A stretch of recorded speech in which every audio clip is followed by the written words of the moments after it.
Missed an episode of your favorite podcast? Choose from over a decade of content in our archives, not just the latest episode. All free at GCNlive.com. This is your call to action. Get prepared, America. Economy, survival, energy, disasters. This is USAPrepares.com. Informative radio, educational radio. Interact now by emailing instructor@USAPrepares.com or text at 434-390-7953. Class, please take your seats. Now, your instructor, Vincent Finelli. Everyone all set, cocked, locked? Here we go. Your dial set correctly to USA Prepares. Thank you for being in class with us today. Brad is engineering the broadcast in Minnesota. I'm Vincent Finelli. If you'd like to call in, we'll pay for the call. 866-582-9933. 866-582-9933. Telephone listen line is up and running. 605-477-3249. 605-477-3249. Guineith Isaacs is in Australia, and we are connecting with her. And you'll hear her voice as soon as I do. Brad is working to make that happen. So I was thinking about this book that I've been jotting down notes about things the way I do things. And I thought that if I ever finish this book, you'll have a series of things, the way I do them, items, the way I buy them, strategies that I use here at the farm and in my life. And so here's an example. Let's say you have a leaking bathroom faucet, and you decide that, you're going to replace it. Typically what happens, people buy a bathroom faucet set, and, they start at around $40, and they work their way on up. But they're always the same. They are really low. The height of the spout is really low compared to the height of the sink. And if you wanted to rinse your hair, you couldn't do it because you can't get your head in under the faucet unless you stick your face into the sink. So it makes no sense for me to buy one of those. So what I've done throughout our house, when we built our house 13 years ago, is all of the bathrooms have a faucet that is not standard. They cost about $34 at the time, maybe $35 when I bought them. And the brand that I bought is the same brand that I grew up with. So maybe I'm semi-loyal to it, to that brand, but you don't have to be. The one that I like is really plain. It's made by a company called American Standard. And this particular faucet has two handles, hot water and cold water, and it rises up. And it's literally called a bar sink lavatory faucet. A bar sink faucet. So it's a high rise. So if you were going to wash glasses, tall glasses, water tumbler type glasses, they would fit under this faucet. And if you decide that you want to brush your teeth and not use a glass, there's enough height where you can just drink without touching the faucet, drink from the stream of the water, and rinse out your mouth if you brush your teeth with, poison like toothpaste. So you can use that.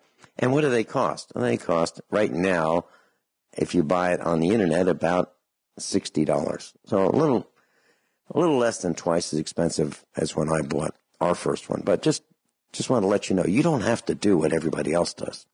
You don't have to buy a bathroom faucet for your bathroom. You can buy a bar faucet for your bathroom. It may even cost less. And it really is a much better way to go. We've had people visit our house, but no one has said, it's a pretty weird faucet you got there in the bathroom or the powder room. Why is that? No one has said that. No one has commented plus or minus in any way, shape, or form. So that was one thing. Another thing I'd like to tell you in the same line of thinking, if you're going to work on your bathroom sink, is if you buy a bathroom faucet, a standard type, it may come with a pop-up drain. And that's where you push the plunger and the seal for the sink basin comes up, you release it, and it goes down. Well, those things are like the epicenter for bacteria to grow underneath them. So why would you have that? I suggest you consider doing what hotels and motels do. They don't have those. They have a tailpiece for the sink that has holes in it. There is no pop-up, just holes. And the water goes down the holes. The holes are roughly 1/4 of an inch or 3/16 of an inch. And there's maybe almost 20 of them. And if you drop your ring, it won't go down. It won't get lost because it can't get through those holes. It looks better. I think it's much more sanitary. And they cost about $20. And there's no maintenance. There's no hair that clogs in them. It's a great way to go. So I just want to share those two thoughts with you about the way we do things here at the farmhouse. Guineith, welcome. Hello, Vincent. How are you this morning? I'm fine. We had a little bit of difficulty connecting with you, but I'm so glad you're here. And I understand that you have a special announcement that you would like to make about who you were previously in relation to some of the nonsense that is being expressed about genders in the world today. Yes. I would just like to say today that I'm coming out. Now, in the queer community, there's this thing about coming out, right?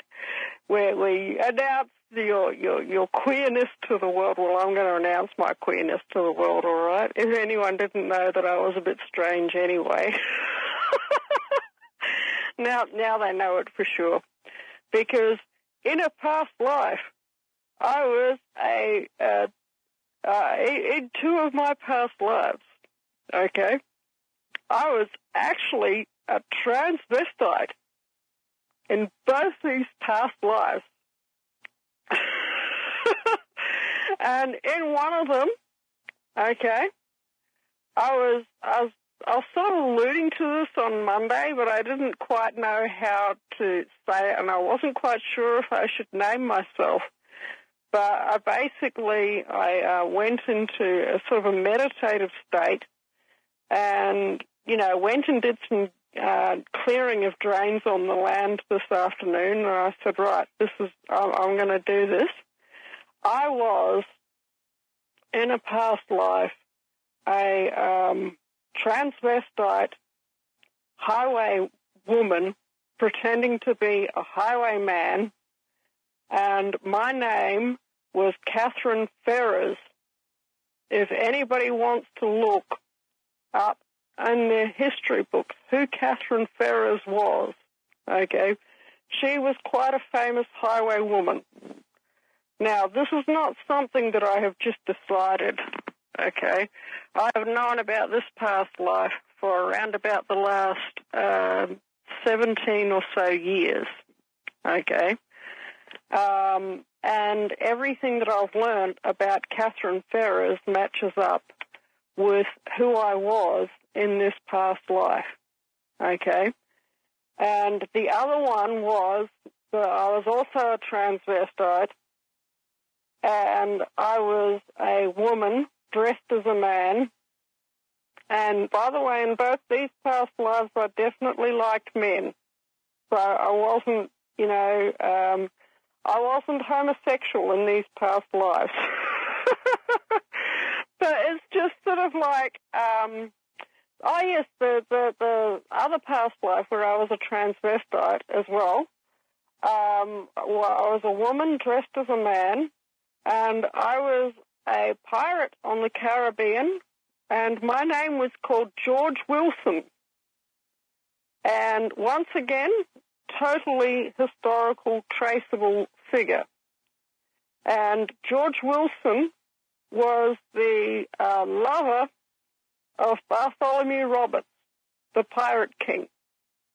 And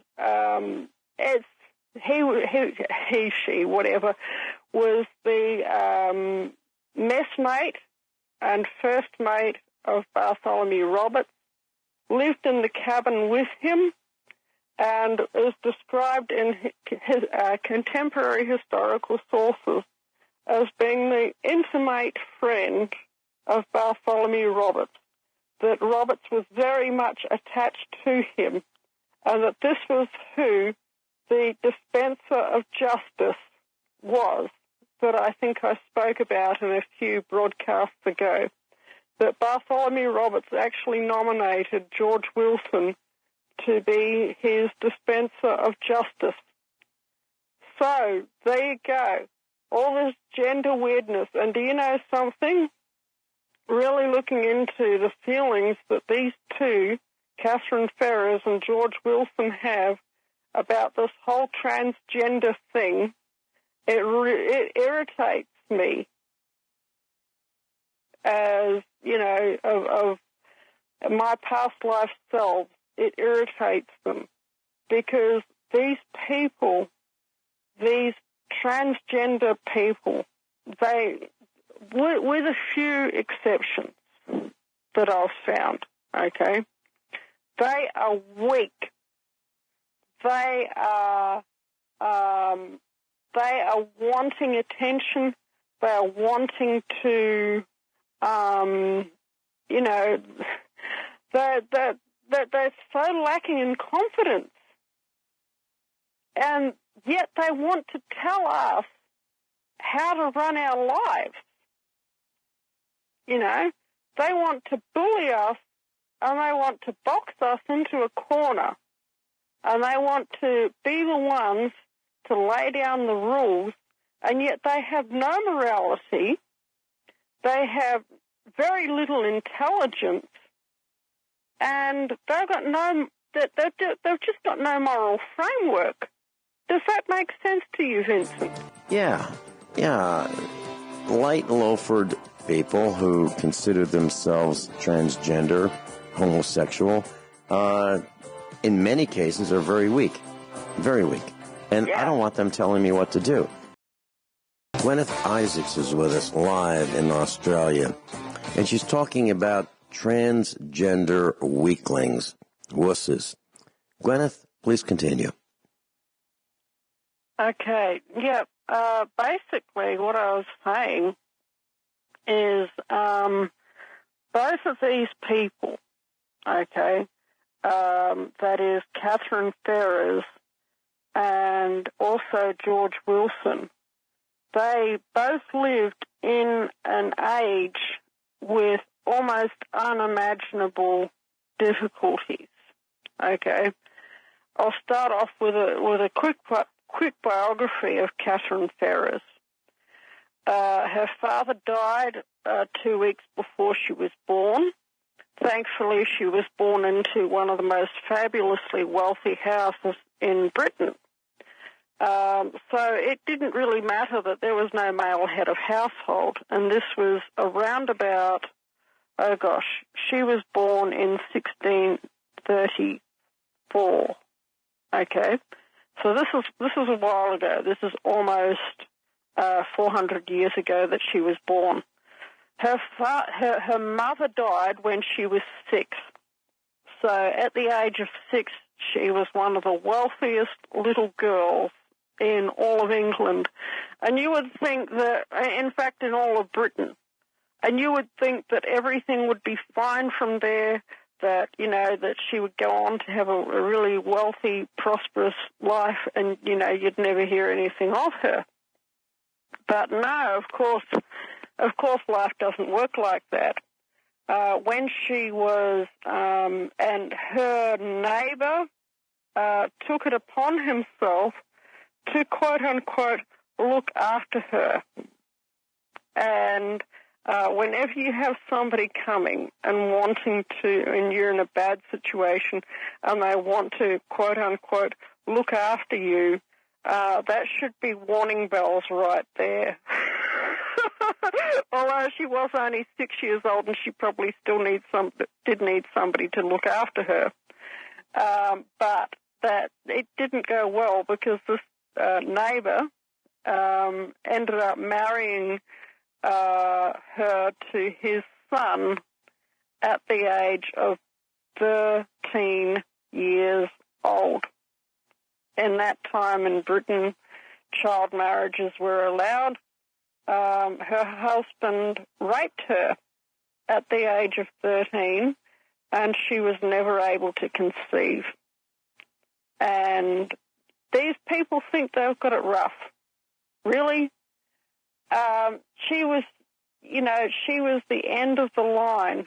Her mum and dad did not have any other children other than her. Oh, yes, and after her husband molested her, one by one, he sold the estates from under her. She had around about 30,000 acres of land, and she had thousands of tenants paying her a regular income. She was going, if none of this had happened, she would have been an enormously wealthy, enormously powerful young lady. But her husband sold her estates from underneath her, one by one, and there was absolutely nothing that she could do to stop him. The marriage was an arranged marriage. It was a forced marriage. I don't think I necessarily approved. I think that by the age of 13, I didn't even really like the guy very much. And but I felt that I had no choice. And what happened was, by the age of 14 or 15, I was renting my own home in that life, which was the manor house, which was Mark Yates' cell. Now, if you look in the history books, they'll say, oh, but Catherine Ferrers was never living in Mark Yates' cell. There's no record of her there. It was sold by the time she was this age, blah, blah, blah, blah, blah. It was being rented by tenants. Yes, it was being rented by tenants, and the tenant was me, Catherine Ferrers, at that time. Okay. And did any of these people have to face anything like that? I don't think so. Yeah. I think we're going into a break. Do you have more on this topic that you'd like to discuss, or do you want to move into the next topic? I do. Yeah. Okay, we'll be right back. Guineith Isaacs. So, class, as you are preparing for your family and your survival, I think what Guineith Isaacs is saying is don't look toward transgender types or confused gender types for advice, counsel, nor to be your role model. Is that what you're saying, Guineith? No. That's exactly what I'm saying. Yep. Oh, you are saying that. Yeah. That's what I'm saying. Okay. Yep. These people, they will step into your life and they will destroy it, basically. They will want to dominate. They will want to tell you what to do. They want to dot every I and cross every T for you and leave you no wriggle room. And it's very, very concerning and disturbing to me that these people are actually gaining a lot of power in our society. And it's very difficult. In a lot of places, it's almost impossible to work and you could even get arrested in some places for pointing this out. Okay? That these people, they lack moral standards by and large, and like I said, that's not universal. There are a handful of queer people that I would say that I would have as guests in my house. Not very many at all, though. Probably one of those would be Milo Yiannopoulos. he'd be welcome at my place anytime. I don't know if you've ever heard of him, but he's somebody. Yeah. Tell us who he is. He got the sack for basically being a classical liberal conservative who happens to be an effeminate gay man. Mm-hmm. And, but he would be welcome at my place anytime. Milo, if you're listening and if you're ever in Australia again, do pop in and see me. But most gay men are not like that. They are weak, and yet they will try and run your life. Yep. That's let me tell you. Let me tell you about a hero of mine. Now, I don't think this man is gay, but I was reading an article on the dailymail.co.uk about this guy who did the coolest thing. And I actually would like to take a page out of his book. And here's what he did. He lives in Vermont, the state of Vermont in the United States of America, and he wanted to build a garage on his property for his business. And the town gave him a really tough time, and they blocked his permission. They require permission for him to build on his own property. But the Westford Select Board and Development Review Board, whatever that is, blocked his permission to build a garage on his property. Well, so actually it says this man whose name is Pelkey wanted to build the garage next to his own property. So I guess he owns both for his truck repair and recycling business. And the town committee kept him in this process for 10 years. So finally he had it. So what he did, and this looks like I'm looking at a picture. It looks pretty rural to me. I don't see a house in sight. Now, maybe there are houses on the other side of this image, but I don't see any. So what he did was he commissioned a giant hand made out of wood. It's 700 pounds. It's out of pine. It's about 16 feet tall. But this hand has one finger sticking up. Just one. The middle finger. I was going to say, he's going to flip the bird at them, isn't he? He is, and he has, and he continues to do so 24 hours a day. And he's got floodlights. So think of this thing on top of a telephone pole. Yeah. Well, think of it like it's on a power pole. Okay. And it is, it's way up there. It's 16 feet tall. It is the middle finger, and he's got floodlights on it. So, and this is it looks like the highest point around. So, if you're in that area, day or night, this thing, you can see this thing. And I think this is going to be a destination. Okay, people are going to want to come to see this. Okay. And he's telling his neighbors, he's told them all, look, I'm not giving you the finger. This is for the planning and review municipality committee that won't give me. Yeah. So he's giving them the finger 24 hours a day. And I love it. Now he gets to do this because, this, according to the article, the statue is fully legal as it falls into the category of free speech and public art. Now, what I would like to do, I'd like to do the same thing.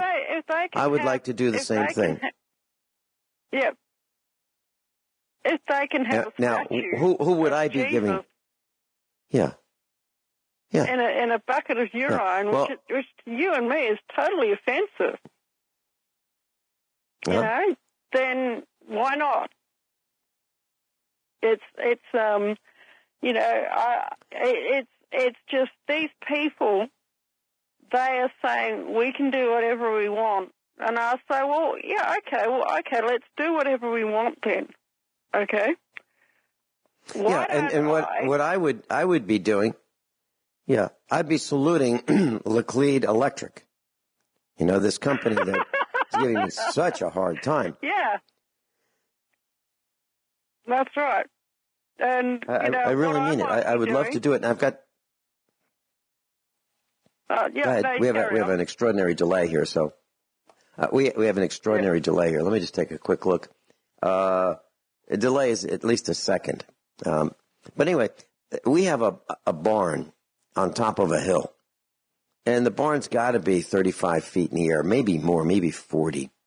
And I was thinking that I could put a finger on top of a pole on top of the barn.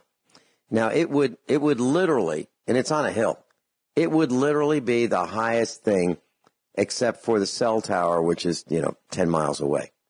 Other than that, it would be one of the highest structures in Wright County, Missouri. And I could illuminate it with LED lighting so that it would be visible 24 hours a day, and let the board of directors and the attorneys who support this, what I perceive as corruption within Laclede Electric, I can let them know 24 hours a day what I think of them. I like it. I really do. And people would say, oh, the Finellis, just go to the finger, and you're right there. Right? Yeah, it's like that. That's like it is. Here in our local district, we have a guy who walks through town, okay, and I don't know what his name is, but he wears pirate clothes all the time, okay, and he's the local pirate, and we're like, 250 kilometers inland, but that doesn't seem to matter to him. He wears pirate clothes all the time. So I was thinking to myself, hey, I've got a really good idea.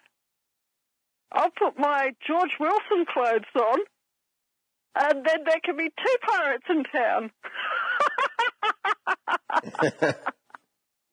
well, yeah, and you're a pirate, and you're... how are you, Harry? And he'll say, who are you? And I'll say, I'm George Wilson. You're fond of me, haven't you? And he'll probably go, oh, my God, well, but you George do... Wilson. Don't you have other pirates in town that wear, different costumes? Don't you have other pirates? I think there's just the one. With guns? Oh, yeah, we do have No, I mean the guys... other pirates. Oh, yeah. I know something that would really, really, really, really impress them.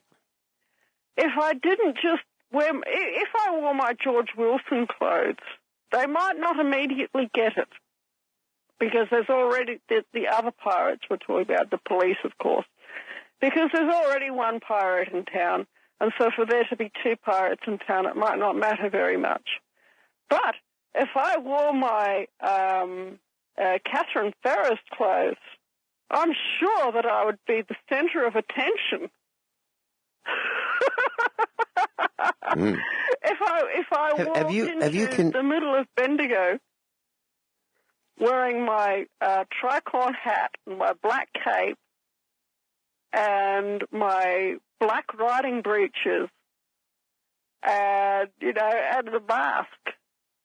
And I can just imagine me standing in the queue, waiting to see the teller at the bank, to get my money out of my bank, of my own account with my ATM card, and standing there in the queue, and I can just imagine the interest that it would generate.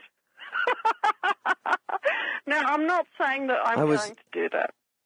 I'm just saying it would be an interesting concept, wouldn't it? Yeah. I was at the bank yesterday, and they asked me, how are you doing? I said, well, I have allergies, And he looked at me like, why are you telling us you have allergies? And I said, well, I'm allergic to all these fees you guys charge. Yeah. and,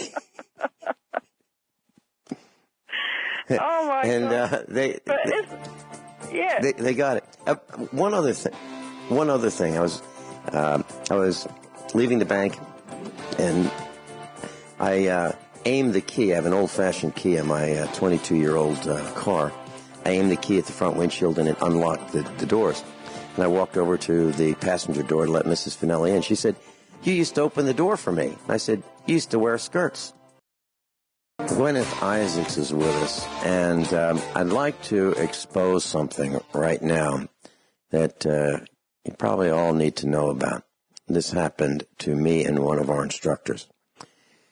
So I got an email yesterday, and it was from one of our instructors, and it had his return email address, looked about right to me. The subject line said, "Good morning, ... and the instructor's name. And the email said, "How are you doing today? ? Please, can you do me a favor? ? Regards, and the first full name of our instructor." Looks strange to me, because one of our instructors would not say to me, "How are you doing today? Please, can you do me a favor? Regards," and a full first name. So normally, I would expect to see, a shortened version of the instructor's name, or maybe just the first letter of his first name, or his first and last initials. But that's not what it said. It said, "How are you doing today? ? Please, can you do me a favor?" Please, can you do me a favor is not typical English for people I know. Right? So my response was, it looked like it could be real, but I had my doubts. So my response was, "Sure, please call me, Vincent," without a thank you. It was kind of curt from my perspective. It's not like me to do it that way, but "Sure, please call me Vincent." I get a response from the same email address, and here's what it says. Quote, "I need to get an iTunes gift card for my niece. It's her birthday, but I can't do this now because I'm currently traveling. Can you get it from any store around you? I'll pay you back as soon as I'm back. Kindly let me know if you can handle this. Thanks so much. Total amount needed is $400 or whatever amount you can afford presently in 4 cards, $100 each. Please, I will need you to scratch the back of the card to reveal the pin. Take a snapshot of the back showing the pin and have them email it to me so I can forward it to her. Please keep me posted," and then the full first name of our instructor. Okay, that's what it said. Then this morning I got an email from this instructor. I've been hacked. They took my contact list. Hope you're doing well. Have lunch sometime. You're in town. Bring your wife, and then the phone number of the instructor. Okay, that's more like the communications that I would normally get. Okay, now here's the point. Many of us have been hacked, and so what do? If we find someone who does that, I think draw and quartering is in order. Okay, I hate people who lie. I hate people who lie. And there was this television show called The Purge. And if I remember correctly, it's an annual day where it's open season on everyone. And I think we ought to have one. open season on all these people who harm us, all these evil people, I think, I'm being facetious, but man, oh man, you know, there's a... Get out of it.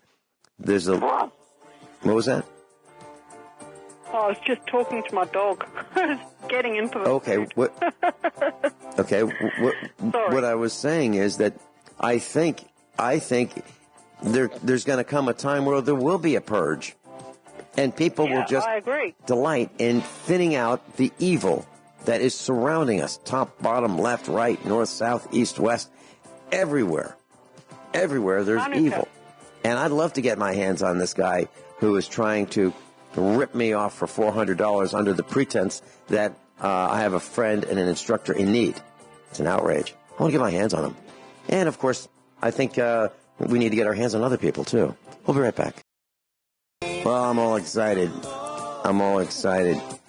Guineith, I just got off the phone with the man who is giving the finger to the people who are preventing him from building on his property. And I asked him if he would, and I'm not going to give his name. I'm going to make it a little harder for those who want to interrupt what we're going to do. But he's going to come on the air with us at some point. Oh, lovely. And we're going to talk about how he did what he did, why he did it, and he's had it. Now, I was kind of chuckling when we were on the phone. We spent a couple of minutes on the phone during the commercial break and top of the hour news. And I said, you got a much longer fuse than I do. Much longer. Because when I was on the East Coast, I didn't go for 10 years, you know, with these guys. He said they'd keep changing the game and he'd have to keep reapplying, and they changed the rules, and they just ran this guy ragged, and finally it had it. Well, what I did, I told him what I did when I wanted to build a garage. We had a house, and when we were raising our young children, I wanted to convert our house garage. The garage was under the house. It was a standard 2-story colonial with the garage under on the first floor. And I wanted to convert that to a family room because it didn't have a family room. And I wanted to build a freestanding 2-car garage right next to the house. Same lines, same design, same roof pitch, same color, same material, same everything, including taking the old garage doors off from 1945 and reusing the same garage doors that would face the road. So it was in taste. It was nicely done. It was a really nice garage that I had planned with Mrs. Finelli. And the people in charge of the zoning and a review would not approve it. They wanted it shorter. And I didn't want it shorter because I wanted to be able to use I wanted to use the second story, you know, under the attic, or the under the roof area as an attic for storage. And they said no, it had to be 2 feet shorter. And I said no, I'm not going to build it to. I want to build it to suit my needs, not yours. And they just wouldn't yield. So finally, I said, and this didn't take me too long. It just was a matter of weeks. I just said, well, I found this circus tent, and I don't need a permit to put up a circus tent because it's temporary. And it's got yellow stripes and red stripes and orange stripes and white stripes. And I'm just going to put my cars in there. And the guy who was giving me a hard time lived right across the road. So as he looked out his window, as he, you know, pulled out of his driveway, as he went to work every day, he would get a chance to see the circus tent. And do you know what? He folded. He folded right away. Yep. And I have a feeling that these people in Vermont who are giving our new friend, who's going to be an instructor, a hard time with his business, I have a feeling they're going to fold like a cheap camera. They're going to give up because he's making fools out of all of them. And what he said to me on the phone was that they would have charged him about $13,000 a year in taxes. And this is a little town that's dying. It's a town that's rolling up the sidewalks. It's going to disappear. And they're giving this guy a hard time. So they fought him for 10 years. Instead of getting revenue from him, which he was willing to pay, in taxes on his buildings, they fought him with money. I'm having trouble hearing you. Okay. Well, I'm I see maybe it's because of the topic.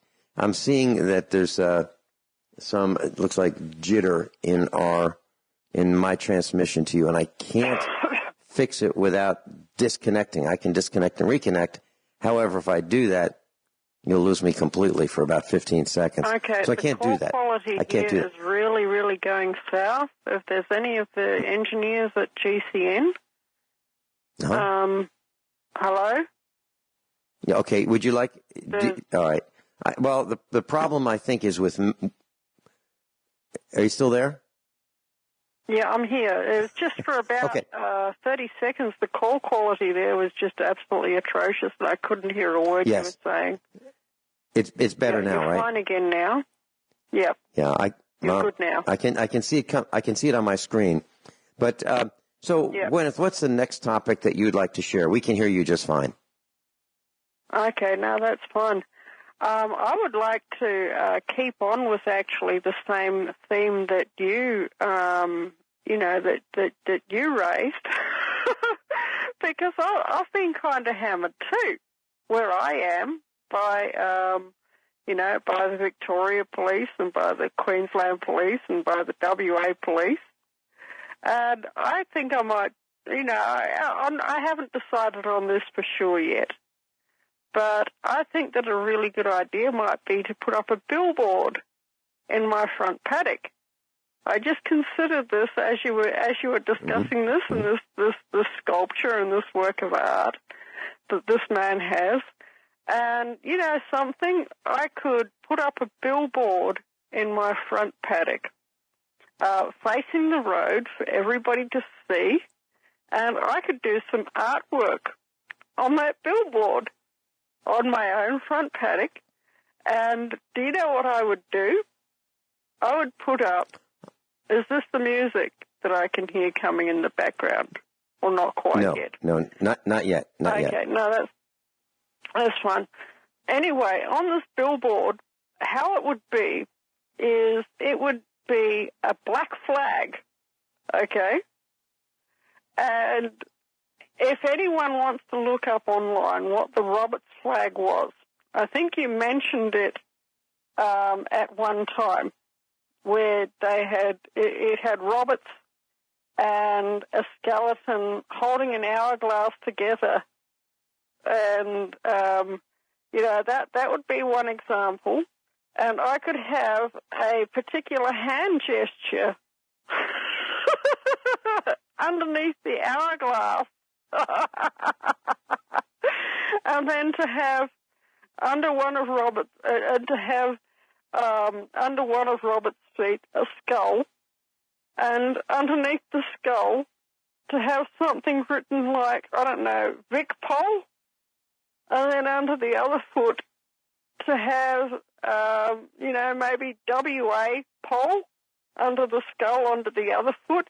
And I was just thinking this, and I thought, wow, this is really interesting. And just to have the finger there in the middle of the skeleton and Roberts to say, basically, I hope you all have a really, really lovely day.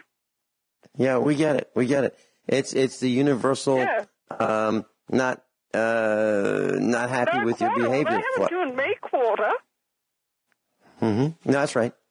That's right. And class, they have not given me quarter. There's a lot of message between the lines that we're speaking here, and maybe this is a good way of getting back at those who are harming us. Naming, putting their names on the sign, dedicated to, people like Mark Rocker, Sean Battaglia, people like that. Yeah. Yeah.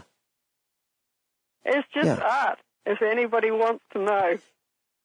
And then what you do is you send a photo of it to an image on email to dailymail.co.uk, and you name the names. And now, wow, it's worldwide. They're famous. And it will be able to be looked up far and wide. Yeah. Yep. Yeah, this is just fighting back against evil. Yeah. And it's, you know, if anybody's thinking, well, just say, listen, this is history. Anybody can look up the history of why Roberts and Wilson and Catherine Ferris and all the rest of them did what they did. And the reason why they did what they did was, I think I sent to you, I'm going to post this tomorrow on my Facebook page. If anybody wants to go to my Facebook page, I'm going to post an image which basically details the reason why Hal Davis, Bartholomew Roberts, and George Wilson did what they did in their day, okay?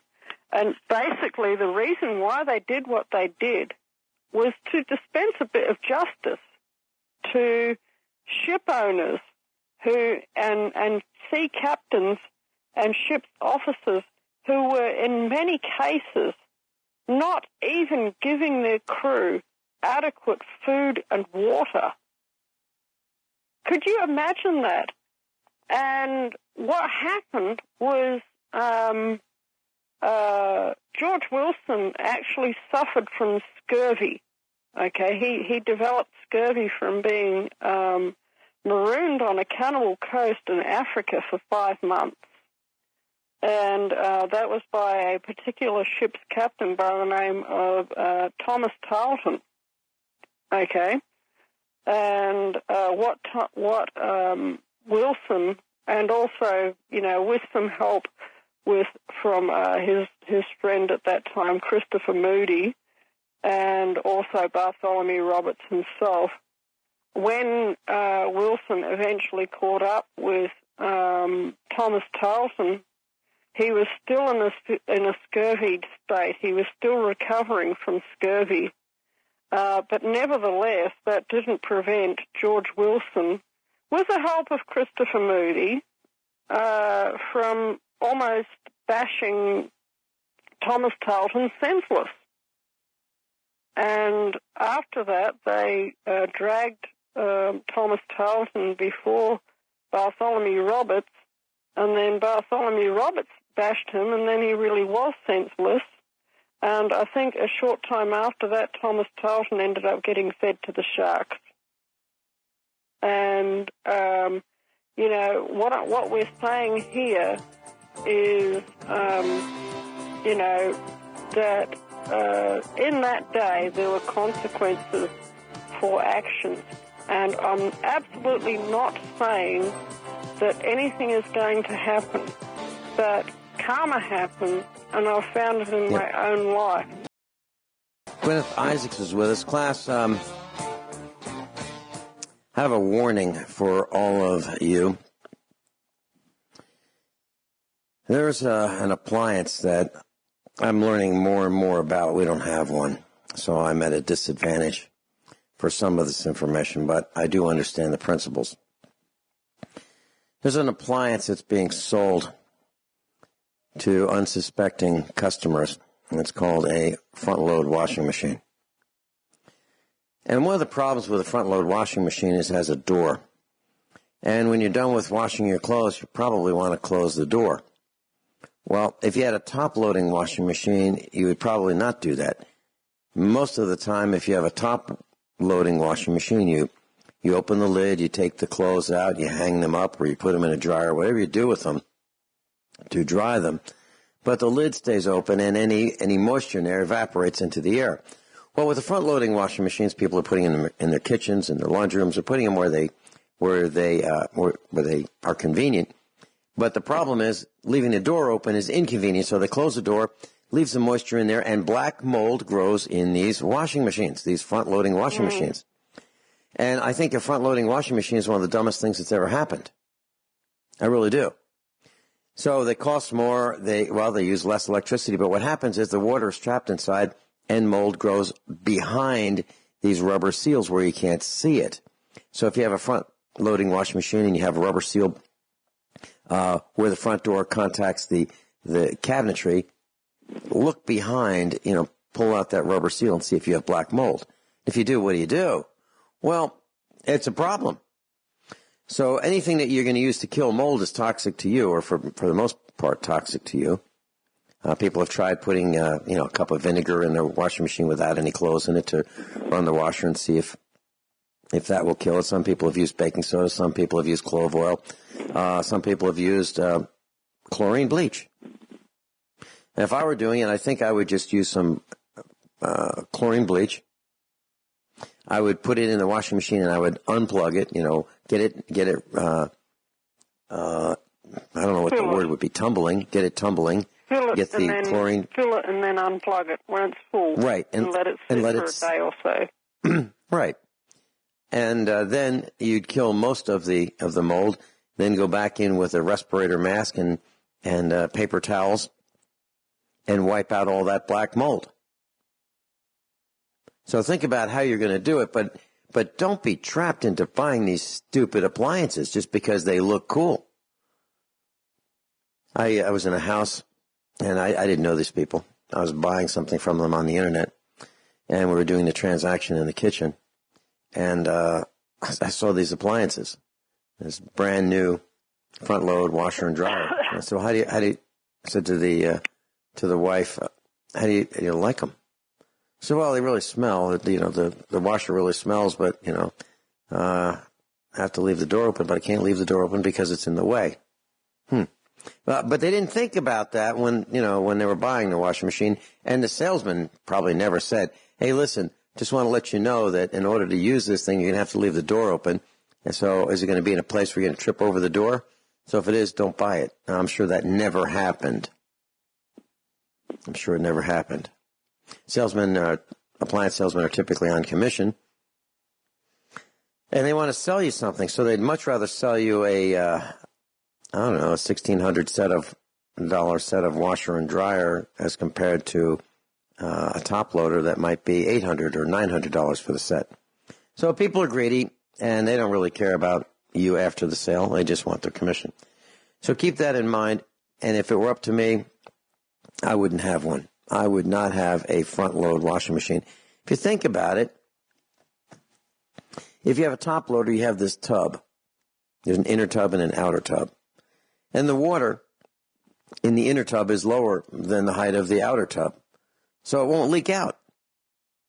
But if you have a front loader, you're throwing water against the door all the time, and it's trying to leak out all the time. Who comes up with these designs? Because it's too hard to bend over and take the clothes out of the washing machine? Is that what the problem is? But then if you get a front loader, you've got to raise it up because it's on the floor. And then you have to get down on your hands and knees to get the clothes out. It's ridiculous. And heck, those bases to raise up a washer and dryer that's a front load cost almost as much as a washing machine that's a top loader. That makes no sense, right? But yet people are buying them. Guineith and I will be right back. I'm just frustrated with the GDP. And y'all know what that means, right? So we're talking about justice. Last night, I sat at the computer and I was doing a little bit of research, like who oversees the electric utilities in Missouri? Well, these electric cooperatives are unregulated. Nobody oversees them. Nobody. So they're a law unto themselves. They do whatever they want, and they get away with it unless they come up with, against somebody like me who just has, more time than maybe he needs to spend fighting them or defending himself against them. But if you live in Kansas City, those are regulated utilities. That's because there are a lot of people who live there. And if you live in St. Louis, there are regulated utilities, but not where we live. And about a third of Missouri is non-regulated in terms of utilities. There's nobody to call. You can't call the sheriff. I mean, even if you wanted to, he can't do anything. The governor can't do anything. The only thing that you can do is sue them. And the directors And the officers, the D's and O's, directors and officers, are protected by insurance, for making mistakes. But if they act against the bylaws, they do something against their bylaws, you can sue them individually. Individually. I really like that idea. So I have to decide exactly how far I want to take it with these guys. Is it worth it? The problem is the GDP. The generally dumb public goes and eats their hot dogs at the annual meeting. They are bribed with gifts. They think that these people who are wearing these $1,000 suits are their friends. They think that these bumbling types that are on the board of directors, these locals who are ignorant of much of the information that they need to have in order to be a director, they think that those people are their friends and they're going to take care of them, meaning the GDP. It's almost a no-win situation. So, class, if you think about it, the large companies are getting away with killing us. GMOs, electromagnetic radiation, spy satellites, drones, tasers, machine guns, MRAPs, spying on us with our telephones. If you think about it, this is an awful, awful society. People hate their jobs. People are forced into working 2 or 3 jobs to do what they used to be able to do with one job. It used to be that one person in a family could work and mom could stay home and raise the children. Nope, not anymore. Now you need multiple incomes, multiple jobs in order to just stay afloat. The GDP had... Right. And when I say GDP, I'm talking about the generally dumb public. And I hope I'm not insulting anyone who is listening to this broadcast who is in our classroom, because I don't think that you are the GDP. A GDP person would be someone who would tune into us by accident. Okay, that might be a GDP. But for the rest of our class, I'm not talking about you. I'm talking about the mass hordes who just don't get it. They go watch ball games. They walk around with $200 and $300 and $400 jackets with animals on them that represent their favorite team of guys wearing short pants chasing a ball. Those kind of guys. The guys who's spend their entire weekend in front of a television watching guys chase a ball with short pants. Those kind of people. Non-productive types. The GDP. That's what I'm talking about. So, there's 2 classes. At Laclede Electric Cooperative's annual meeting, and I know this for a fact because I saw it, they give the GDP, the members, hot dogs, potato chips. The hot dogs are toxic. They give them artificially sweetened drinks, toxic. We know that. That's what they serve. You can have water, too, if you want, with fluoride. But they serve the masses what appears to be food. But in the back rooms where they have the volunteers to count the vote, they get different food. They don't get the hot dogs. They get better food. Like turkey and chicken and that kind of thing. Can you imagine? 2 sets of people, 2 classes. But the packaging is the same. So if someone in the back room who the utility wants to treat a little bit better than the people who pay for the utilities, they give them the same container, the same white plastic disposable landfill packaging, but the contents on the inside are better. More expensive. There's 2 classes. This is it. And what I'm seeing is that that there is such a thing as karma, and I'll describe how karma works. Okay, using some examples. My husband Archie was Bartholomew Roberts. he, in that day, he was reborn onto this earth. He was reincarnated. He grew up. He became a gangster at the age of 6, and at the age of 12, he was the second in command of a gang of 4,000 men. This is 4,000 men. This is not a child's gang, okay? And then afterwards, he became a Christian. He became a minister of religion. But always he had these past life memories of being the teetotaling pirate king. Didn't know who he was, okay? Didn't know who his name was. But that's what he remembered calling himself. And what happened was when he became a man, he was married. He had quite a number of children to his first wife and second wife, and I was his third wife. And, he got married, got divorced, got married, got divorced, and then he married me. Okay, that's what I mean by third wife. He bought a yacht with his second wife, and guess what? The yacht was stolen by pirates. That took 300 years or thereabouts for that little piece of karma to work itself out, and utterly, economically destroyed him. He was a sailor on this earth in that life. He loved the sea.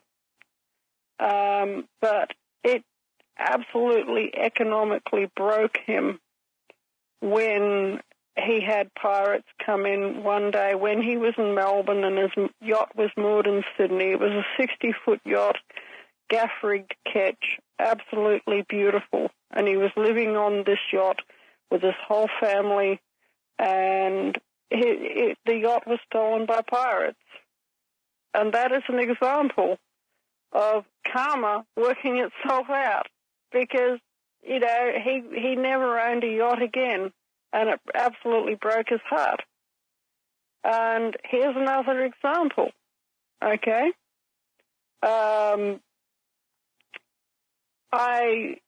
When I was in my past life, I think I mentioned this on Monday, actually, but it's true, so I'm going to mention it again. I was an adrenaline junkie, and the source of my adrenaline in the past life as Catherine Ferrers was robbing coaches. And I was often brutal about it. And now I can not drive my own vehicle on the road because I'm going to be accosted by violent people who want to hurt me. This is what we mean when we talk about karma. It's a natural law. You can't get away from it. And you might think that you have lived to be an old man and that you haven't suffered any consequences for any of the actions. You haven't had to go through any consequences for any of the actions that you have, engendered on this earth. But there is a God in heaven, and he's watching you. And there's something that's written in the Bible, and it says, do not be deceived. God is not mocked. For whatsoever a man soweth, that shall he also reap. And that is absolutely true. It applies to you, Vincent. It applies to me. And it applies across lifetimes, and it applies within a lifetime. Okay? So if these people think it might not be me that just dishes out the consequences for them, but there are going to be consequences for them. I don't know who it's going to be. I can't, I am psychic to a degree. I can see the future, okay? But I can't 100% see the future, and nobody can 100% see the future. But we can see the way that things are headed, okay? And the way that things are headed is this. People are beginning to lose their estates. They are losing their income. You're absolutely right. People, they can't afford to keep themselves in the manner that they were formerly accustomed to. And it's absolutely true what Gerald Celente says, that when people have got nothing left to lose, they begin to lose it. And you're seeing that pattern happening now in France. It always begins in France. You can go back in history 500 years, and it always happens this way in France. The reason why Paris now has such lovely big wide streets is because they used to have these sorts of riots in the narrow rabbit warrens that were the Paris of yesterday. And they made the streets of Paris this wide so that it would be more difficult for them to have riots. And, of course, they still have them. But it always starts this way, and it always starts in Paris. So, because people have got nothing left to lose. Does that We'll talk a little bit more. Absolutely. And when we come back, I'd like to talk about what the average earnings are in the United States and how the ultra-rich, the mega-rich compare. Well, here's some numbers that are unbelievable, but here they are.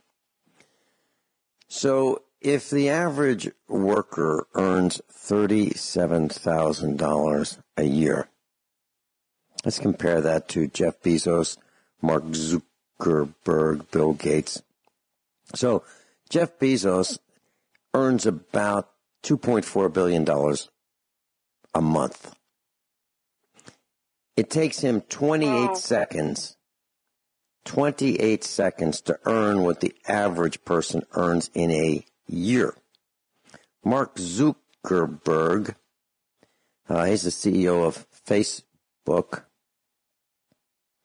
He earns almost $1 billion a month, $949 million to be exact, a month.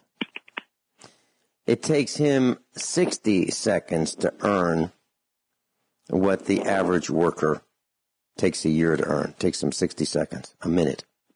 Bill Gates isn't doing all that great. He only makes about $250 million a month, $253 million a month. It takes him 4 minutes to earn what the average person earns in a year. The wealthiest 1% of the world, just 1% of the people, the wealthiest 1%, own almost half of the world's wealth. The wealthiest 1% own almost half of what the other 99% own. Can you imagine that? So where are all these billionaires from? 631 of them come from North America. 54 come from the United Kingdom. 559 come from Europe. Asia's doing pretty well. They've got the most, 719. South America, 85. Africa, they're not doing as well, 25. And Oceania, which I guess would be considered Australia, and some of the outlying islands, 35. So that's where they hail from, the richest. And I'm looking at caricatures of, Jeff Bezos, Mark Zuckerberg, Bill Gates. They're all funny looking to me. I mean, if I had a chance to put my radio face into a bucket and pull out the face of Jeff Bezos, Mark Zuckerberg, or Bill Gates, I'd pick my own face. The problem is, Vincent, it's actually a really sad and tragic situation because about 90% of these people are actually descended from British blue bloods who have married their cousins for the last 10 generations. There's just the sad home truth of it. And you can't keep doing that. You can't keep doing it in the Appalachians. You can't keep doing it in any sort of Arabic country, and you can't keep doing it if you live in a big mansion somewhere. It doesn't work to marry into your own family, and it destroys your physical appearance of your people. Okay, and like I say, Mark Zuckerberg has the Habsburg face. And you want to know what that is, just go into an internet search engine and type in Habsburg face, and they all look the same, and they all look exactly like Mark Zuckerberg. They're just because they have, for the last 10 or 15 generations, for hundreds and hundreds and hundreds of years, they've only married other Habsburgs. And the Rothschilds are the same. And it creates mental illness. They can't think straight. They can't make proper decisions. And it's pretty scary that these are actually the people who think they rule us. It's just, it's just not on. If you type in Habsburg face, you get some results like, what is a Habsburg lip? Yeah, that's right. They got a specific lip, and he's got it. Zuckerberg's got the Habsburg lip and the Habsburg nose. Yep, and another result is, why do aristocrats have weak chins? So, Guineith, I got to thank you for being with us today.